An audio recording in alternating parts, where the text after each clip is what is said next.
Apa sih? Tulis ini. Ibu.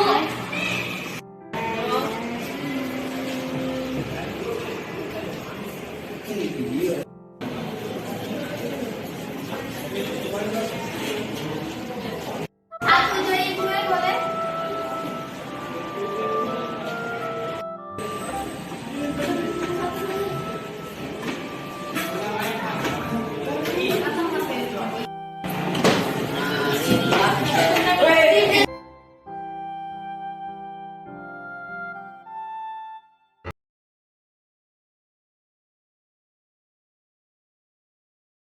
Bismillahirrahmanirrahim.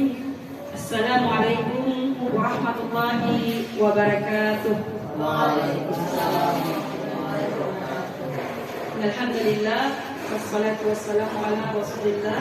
Allahumma shalli ala Muhammad wa ala ali Muhammad wa tabi'ina wa man tabi'ahum bi ihsan ila yaumiddin, amma ba'du. Alhamdulillah, puji dan syukur senantiasa kita panjatkan kehadirat Allah Subhanahu wa taala yang pada hari ini masih memberikan kepada kita nikmat kesehatan dan kesempatan, sehingga Allah takdirkan hari ini kita berada di tempat ini dalam rangka mengikuti kegiatan pengibasan calon guru penggerak angkatan tengah Kabupaten Langkat. Baiklah, untuk lebih mengefisienkan waktu, kita langsung masuk saja pada cara pembukaan kita pada hari ini dengan mengucapkan basmalah bismillahirrahmanirrahim. Kegiatan pengibasan calon guru penggerak angkatan 6 Kabupaten Banggai, penerapan budaya positif SMA Muhammadiyah Luwuk, Rabu 9 November 2022 dinyatakan dimulai. Kemudian yang kedua, kita masuk pada agenda yang kedua, sambutan dari Ibu Kepala Sekolah. Kepada Ibu kami persilakan. Bismillahirrahmanirrahim. Assalamualaikum warahmatullahi wabarakatuh. Waalaikumsalam warahmatullahi wabarakatuh. Alhamdulillahirabbil alamin. Islamina wa Muhammadin nabi wa rasulullah. Rabbi fitbina wa Bismillahirrahmanirrahim. Pengibasan calon guru penggerak angkatan 4, penerapan budaya positif. Nah, ibu sekalian, kenapa kita melakukan ini? Saya sebagai kepala sekolah memimpin di SMA Muhammadiyah, saya sangat-sangat bersyukur karena kita mempunyai calon guru penggerak. Luar biasa itu menurut saya. Dan menjadi calon guru penggerak itu calon-calon akan menjadi pemimpin-pemimpin akan datang. Begitu saya melihat, saya membaca, buka-buka di Google, itu luar biasa program-program guru penggerak. Jadi barangkali itu saja arahan atau sambutan sedikit dari saya. Yang tidak kurangnya saya mohon maaf. Nasrul minallah wa barakatuh. Assalamualaikum warahmatullahi wabarakatuh. Nah, itulah tadi sambutan sekaligus arahan dari Ibu Kepala Sekolah. Kemudian kita masuk pada agenda berikutnya, penyampaian materi terkait dengan guru penggerak yang akan disampaikan oleh Ibu Sri Indriati. Kepada Ibu dipersilakan. Assalamualaikum warahmatullahi wabarakatuh. Wassalatu wassalamu ala asrafil anbiya wal mursalin sayyidina Muhammadin wa ala alihi wa sahbihi ajma'in, amma ba'du. Yang saya hormati Ibu Kepala SMA Muhammadiyah Luwuk, yang saya hormati Ibu Wakasek SMA Muhammadiyah Luwuk, yang saya hormati Bapak Ibu rekan guru yang sempat hadir pada kesempatan hari ini, serta yang saya banggakan adalah calon guru penggerak SMA Muhammadiyah Luwuk. Puji syukur kita panjatkan kehadirat Allah Subhanahu wa taala, Tuhan yang Maha Kuasa, karena atas limpahan rahmat-Nya kepada kita sekalian, sehingga kita masih diberikan kesempatan untuk bisa berjumpa di tempat ini guna mengikuti pengibasan yang akan disampaikan oleh calon guru penggerak angkatan ke-6. Salawat dan salam tak lupa kita anturkan kepada junjungan kita Rasulullah SAW sebagai penerang jalan kehidupan kita. Semoga syafaat beliau sampai pada kita umatnya. Amin ya rabbal alamin. Bapak Ibu yang saya hormati, saya berdiri di sini bukan berarti saya lebih tahu. Hanya saja saya berbagi pengalaman apa yang sudah saya ikuti selama 9 bulan, yaitu tepatnya pada tahun 2021. Kita ketahui bersama bahwa program pendidikan guru penggerak ini bukanlah merupakan program yang diorbitkan dari tingkat kabupaten, provinsi, tapi melainkan program yang diorbitkan langsung oleh Kementerian Pendidikan. Oleh karena itu, ya, guru penggerak seperti yang disampaikan oleh kepala sekolah tadi akan dipersiapkan sebagai calon-calon pemimpin masa depan. Kenapa sampai disiapkan menjadi calon-calon pemimpin masa depan? Karena perlu Bapak Ibu ketahui bahwa modul-modul yang dipelajari dalam program pendidikan guru penggerak adalah modul-modul yang tidak hanya untuk dipelajari semata, untuk dipahami semata, tapi diharapkan mampu diimplementasikan oleh guru alumni dari guru penggerak itu sendiri. Bapak Ibu yang saya hormati, pendidikan guru penggerak ini adalah satu program dari kementerian yang tidak pandang bulu. Kenapa saya katakan tidak pandang bulu? Karena pada program ini tidak memandang status kita sebagai honorer maupun ASN, dan juga tidak memandang status kita guru dari jenjang TK, SD, SMP maupun SMA. Pada program ini semua kita yang namanya guru yang terekrut dalam ujian, dalam tes guru penggerak itu berkolaborasi selama kurang lebih 9 bulan dan telah direvisi yang akan dilalui oleh calon guru penggerak selama 6 bulan ke depan. Kemudian saya sampaikan kepada Bapak Ibu bahwa pendidikan guru penggerak ini yang diharapkan oleh Menteri Pendidikan Bapak Nadiem Makarim adalah sebagai upaya untuk mengembalikan jiwa dari ruh dari pendidikan Indonesia sebenarnya. Apa itu yang dimaksud? Yaitu mengembalikan kepada bagaimana seharusnya kita sebagai seorang guru. Kita kenal dari kecil, terutama saya kenal dari kecil, ketika dinding-dinding sekolah itu dilukiskan gambar Tuturi Handayani. Itu saya kenal dari waktu SD, saya lihat. Ternyata Tuturi Handayani itu merupakan bagian dari Patra Triloka. Apa itu Patra Triloka? Itu merupakan semboyan sakral dari Ki Hajar Dewantara terhadap dunia pendidikan, yang berisi Ing Madya Mangunkarsa, Tuturi Handayani, kemudian apa lagi satu? Ya, Ing Arso Sumtalada, Ing Madya Mangunkarsa dan Tuturi Handayani. Itulah sebenarnya yang ingin dikembalikan oleh Menteri Pendidikan itu sendiri. Bapak Ibu yang saya hormati, kembali saya mengulas tentang filosofi pendidikan. Saya rasa Bapak Ibu sudah jauh lebih memahami bahwa menurut Ki Hajar Dewantara, pendidikan harusnya dapat memberikan kebebasan kepada murid-murid untuk bisa mengembangkan apa yang dia miliki untuk kebahagiaan seorang murid di hari depannya. Itu inti dari sebuah pendidikan. Kemudian Ki Hajar Dewantara juga menyampaikan bahwa pendidikan itu ibarat sebuah ilmu padi. Kenapa diibaratkan sebagai ilmu padi? Di mana padi itu dirawat oleh seorang petani, ditanami di tanah yang baik, diberi pupuk yang baik, dan insya Allah hasilnya adalah hasil yang baik. Begitu pula siswa yang diharapkan dalam dunia pendidikan. Petani diibaratkan sebagai seorang guru, sementara buah padi adalah diibaratkan sebagai seorang siswa.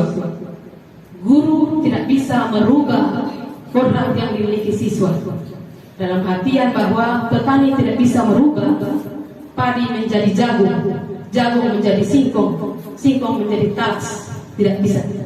Padi hanya diurus oleh petani, dibesarkan dengan baik, disiangi sehingga dipanen hasilnya, diharapkan hasil yang terbaik. Itulah yang diharapkan oleh Ki Hajar Dewantara. Selain itu Bapak Ibu yang saya hormati, bahwa esensi dari pendidikan Ki Hajar Dewantara selain untuk meningkatkan pengetahuan kepada siswa, pendidikan merupakan transfer ilmu dari guru ke murid, tapi hal yang terpenting juga adalah bagaimana membina karakter seorang murid. Jadi tidak hanya ilmu pengetahuannya saja ditingkatkan, tapi karakter siswa harus diciptakan dengan baik. Oleh karena itu Bapak Ibu, kembali saya melihat di SMA Muhammadiyah Luwu. Ya, ini mohon maaf, ini kepala sekolah. Ya, karena selama ini saya melihat bahwa apa yang dilakukan oleh guru-guru yang ada di SMA Muhammadiyah Luwu ini luar biasa. Ya, ketika guru penggerak itu arahnya adalah untuk menggerakkan komunitas, memotivasi komunitas yang ada di dalamnya, justru SMA Muhammadiyah tanpa digerakkan sudah tergerak sendirinya. Berarti kenapa? Apakah bisa tergerak sendirinya? Tidak mungkin tergerak sendiri suatu urusan kalau bukan ada yang menggerakkan. Siapa yang menggerakkan? Guru-guru yang ada di SMA Muhammadiyah Luwu. Oleh karena itu, Bapak Ibu, ya kalau mau lihat kiblatnya apa yang terjadi tentang pendidikan guru penggerak, apa yang seharusnya diimplementasikan, ya bolehlah kita lihat ke SMA Muhammadiyah Luwu.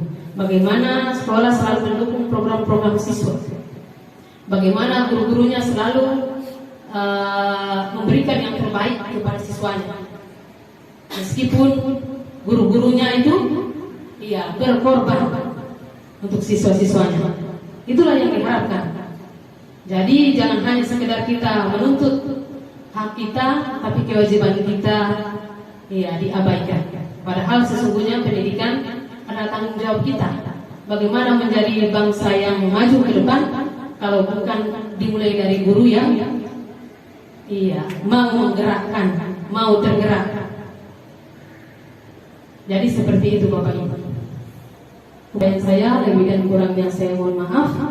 Wabillahi taufiq wal hidayah. Wassalamualaikum warahmatullahi wabarakatuh. Warahmatullahi wabarakatuh.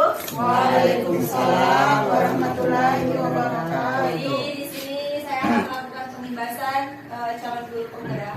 Jadi penerapan budaya positif di SMA Muhammadiyah Luwu pada hari Rabu 9 November 2022.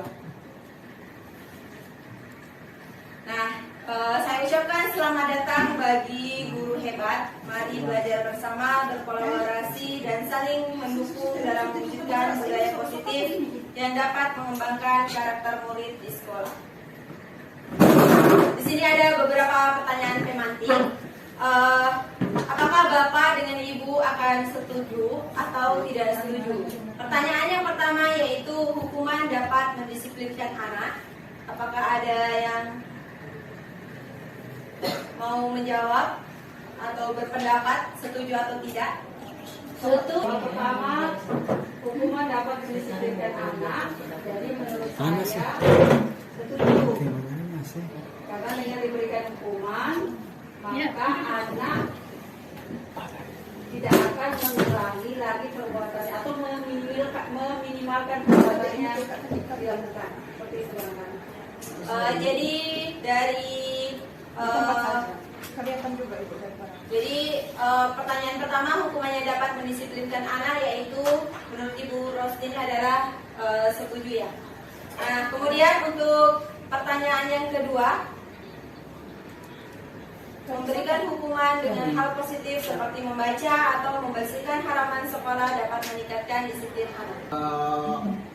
Pertanyaan pemantik nomor 2 itu, poin kedua itu pemberian hukuman dengan hal positif seperti membaca atau membersihkan halaman sekolah dapat meningkatkan disiplin anak. Jadi saya setuju karena dengan memberikan hukuman seperti yang saya pernah alami di waktu SD dan SMP di tahun kemarin itu, saya itu disuruh oleh guru saya itu dengan membersihkan halaman atau menyapu, mungkin juga memindahkan kursi. Dengan itu hukuman itu, jadi saya berpikir di situ saya tidak akan melakukan lagi karena saya telah diberikan hukuman. Mungkin jadi di situ itu kita sudah mengetahui itu, jadi kita mendapatkan hukuman, yaitu kita harus tahu konsekuensinya. Oke, terima kasih. Jadi setuju. Nah, di sini saya akan menyampaikan konsep utama pada modul budaya positif dan nilai kebajikan universal, teori motivasi, hukuman dan penghargaan, restitusi, kemudian setelah itu keyakinan kelas, kebutuhan dasar manusia dan dunia berkualitas. Restitusi posisi kontrol, kemudian segitiga restitusi. Nah, di sini ada pembelajaran dengan paradigma baru, dirancang berdasarkan prinsip pembelajaran yang berdiferensiasi sehingga setiap siswa belajar sesuai dengan kebutuhan dari tahap perkembangannya untuk mewujudkan profil belajar Pancasila. Untuk memahami dulu apa makna dari kata disiplin. Jadi makna dari kata disiplin telah berubah menjadi sesuatu yang dilakukan seseorang pada orang lain untuk mendapatkan kepatuhan, atau kecenderungan umum adalah menghubungkan kata disiplin dengan ketidaknyamanan, bukan dengan apa yang kita hargai atau pencapaian suatu tujuan yang mulia. Masuk pada dihukum oleh penghargaan, bahwa penghargaan berlaku sama dengan hukuman dalam arti meminta atau membujuk seseorang melakukan sesuatu untuk memenuhi suatu tujuan tertentu dari orang yang meminta atau membujuk. Dorongan eksternal dan ada faktor ketergantungan. Beberapa dampak dari pemberian penghargaan. Yang pertama, pengaruhnya yaitu pengaruh pada jangka pendek dan jangka panjang, penghargaan penghukum, penghargaan mengurangi ketetapan, penghargaan tidak efektif, penghargaan merusak hubungan, menurunkan kualitas, penghargaan mematikan kreativitas, penghargaan mengurangi motivasi intrinsik. Nah, di sini ada perbedaan. Jadi tolong Bapak Ibu, apakah dia termasuk tindakan guru ini termasuk pada hukuman atau konsekuensi? Nah, untuk pertanyaan yang pertama, mencapai 100 kali di dalam satu kalimat, saya tidak akan terlambat lagi karena terlambat ke sekolah. Hukuman atau konsekuensi? Hukuman. Nah, kemudian lari mengelilingi lapangan basket 2 kali karena terlambat hadir di sekolah. Hukuman. Nah, murid diminta untuk push up 15 kali karena tidak menggunakan masker ke sekolah. Hukuman. Kemudian mengganti kertas tugas teman yang telah dicoret-coret. Konsekuensi. Kemudian membersihkan tumpahan air di meja tulis karena tersenggol pada saat belajar. Konsekuensi. Murid disuruh untuk tidak mengenakan sepatu seharian di sekolah karena tidak mengenakan sepatu hitam. Konsekuensi. Hukuman. Konsekuensi atau hukuman? Hukuman. Lari mengelilingi lapangan basket 2 kali karena terlambat 10 menit untuk pelajaran PJOK. Hukuman. Konsekuensi. Ya, ini adalah jawabannya. Jawaban yang pertama adalah hukuman, yang kedua hukuman juga, yang ketiga hukuman. Kemudian yang keempat konsekuensi, yang kelima konsekuensi, yang keenam hukuman, dan yang ketujuh adalah konsekuensi. Jadi kita masuk pada keyakinan kelas, meyakini mengapa tidak peraturan saja, mengapa harus keyakinan kelas. Nah, Di sini mengapa kita memiliki peraturan harus menggunakan helm bila mengendarai roda 2? Kenapa? Ya, yang saya katakan yaitu ketika kita menggunakan helm, berarti kita mencintai diri kita sendiri untuk keselamatan untuk diri sendiri dan orang lain. Jadi untuk mendukung berarti untuk mendukung motivasi intrinsik kembali ke nilai-nilai atau keyakinan lebih menggerakkan seseorang dibandingkan mengikuti serangkaian peraturan-peraturan. Jadi kita menggunakan helm karena untuk menjaga keselamatannya kita. Gitu. Mau ada peraturan atau tidak, tapi demi kebaikannya diri kita sendiri.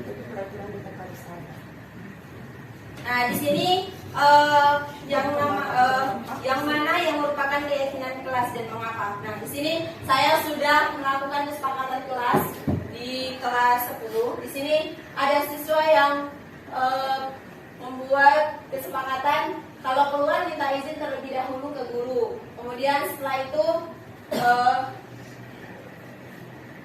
saya akan melakukan yang terbaik, nggak ribut, nggak ganggu teman. Ada yang di sini harus menciptakan suasana yang damai, tidak boleh ada keributan, terutama saat guru menjelaskan. Saat guru masuk kelas, semua siswa harus memberikan salam. Nah, kemudian setelah itu di sini ada juga gali mimpi. Gali mimpinya mereka menginginkan kelas yang rapi dan bersih. Kemudian kelas yang damai dan tentram dan rapi. Masuk pada kebutuhan dasar manusia dan dunia berkualitas. Nah ini kebutuhan dasar manusia. Perlunya kita adalah kasih sayang dan rasa diterima, penguasaan, ketenangan dengan kebebasan. Jadi ada 5 kontrol. Yang pertama yaitu sebagai penghukum, membuat orang merasa bersalah, teman, pemantau, dan manajer.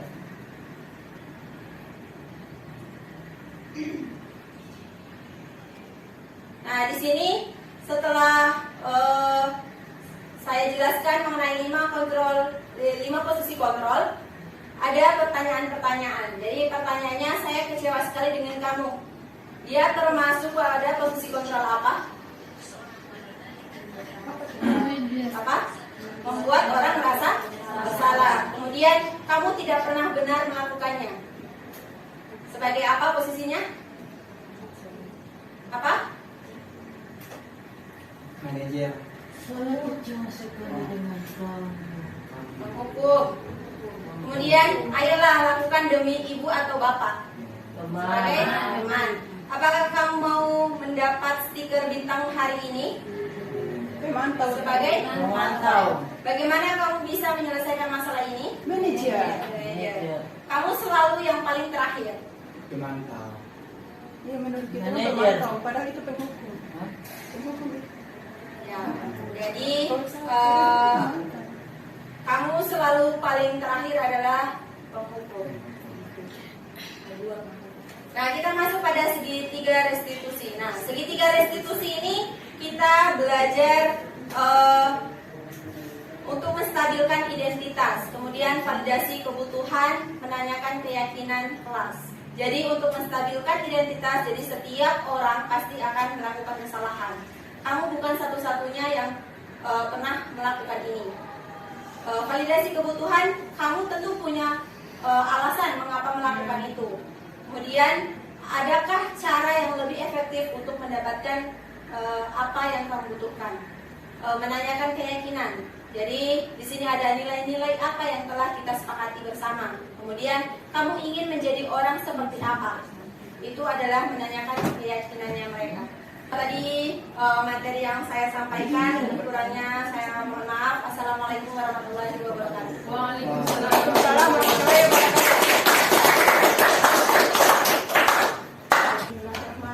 Assalamualaikum warahmatullahi wabarakatuh. Waalaikumsalam warahmatullahi wabarakatuh. Tolong saya tampilkan pada slide kesepakatan kelas.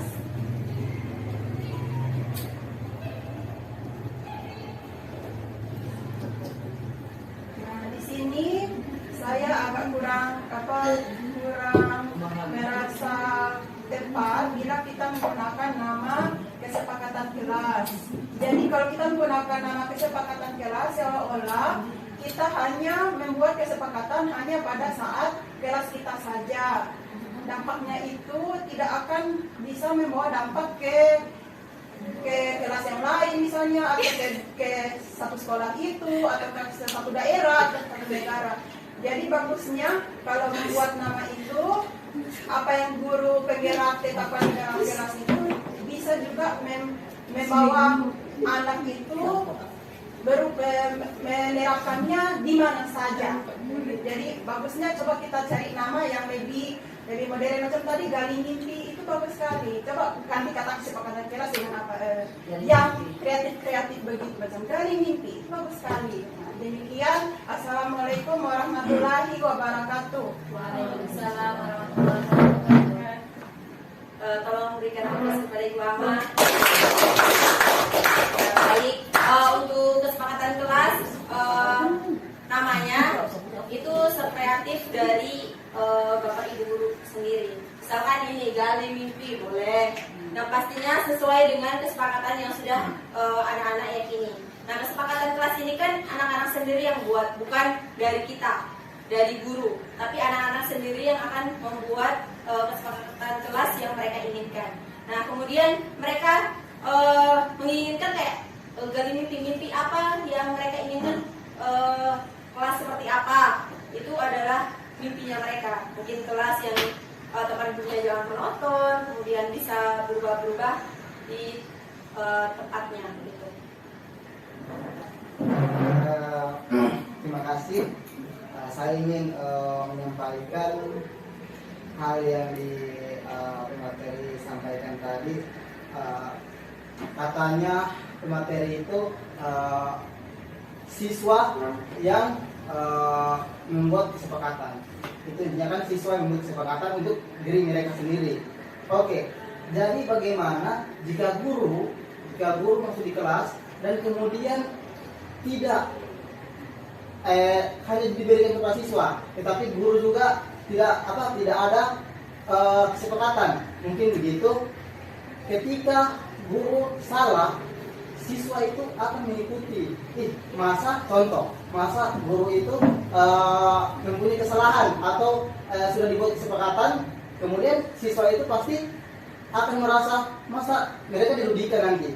Mereka bilang, kita ini sudah buat kesepakatan, dan sedangkan guru itu mempunyai kesalahan. Jadi siswa itu mungkin dengan walaupun kita membuat kesepakatan di kelas, tetap saja mereka tidak akan mengikuti kesepakatan itu karena kesalahan dari guru, karena kesalahan ya sekecil apapun itu mereka akan melihat.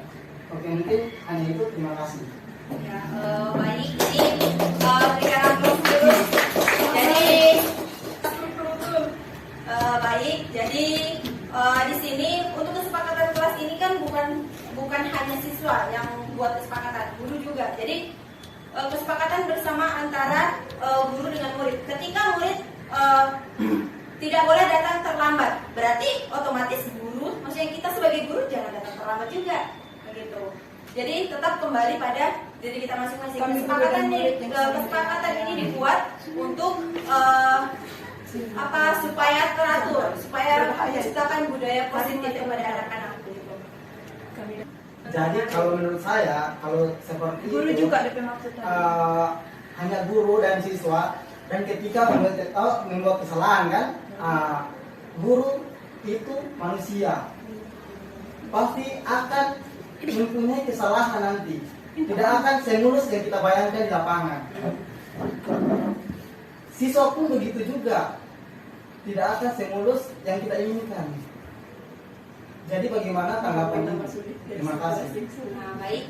Jadi memang manusia itu tidak ada yang sempurna, karena kesempurnaan hanya milik Allah semata.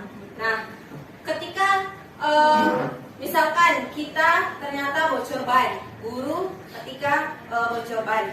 Nah, kita harus komunikasikan dengan guru-guru yang ada, misalkan guru piket. Tolong masuk dulu sebentar Bu, soalnya posisinya saya lagi sementara hafal ban, misalkan begitu kan. Nah, kemudian ketika anak misalkan dia melanggar, datang terlambat. Nah, gunanya itu tadi segitiga restitusi. Kita harus menstabilkan dulu identitas yang pertama, kemudian validasi, setelah itu menanyakan keyakinan. Nah, untuk memperbaikinya, kita bisa tanyakan lagi kepada siswanya bagaimana sesuai dengan keyakinannya kita. Nah, kita sebagai guru juga harus kita maaf ya, setelah sampai di sekolah kita harus masuk ke kelas. Maaf ya ibu datang terlambat dan kamu digantikan sementara oleh guru ini karena posisinya ibu lagi misalkan bannya bocor begitu. Supaya ketika kalian ada guru pengganti sebelumnya, kalian tidak akan keluar masuk ketika jam pembelajaran. Supaya lebih tertib lagi. Yang penting kejujurannya. Pasti. Berdiri. Ya, tambahan Bu. Ya, Pak, silakan. terima kasih atas kesempatan. Berdiri, Sri mau tidak dapat lihat di Terima kasih atas kesempatan yang diberikan. Menanggapi pertanyaan dari Bapak tadi, saya sangat menarik ya. Saya rasa merupakan pertanyaan yang menarik. Bagaimana agar supaya siswa yang menjadi objek pembelajaran kita itu bisa mengikuti jejak kita sebagai seorang guru. Saya rasa itu kembali kepada kita sebagai guru. Kita akan merekam jejak sebagai guru yang seperti apa nantinya.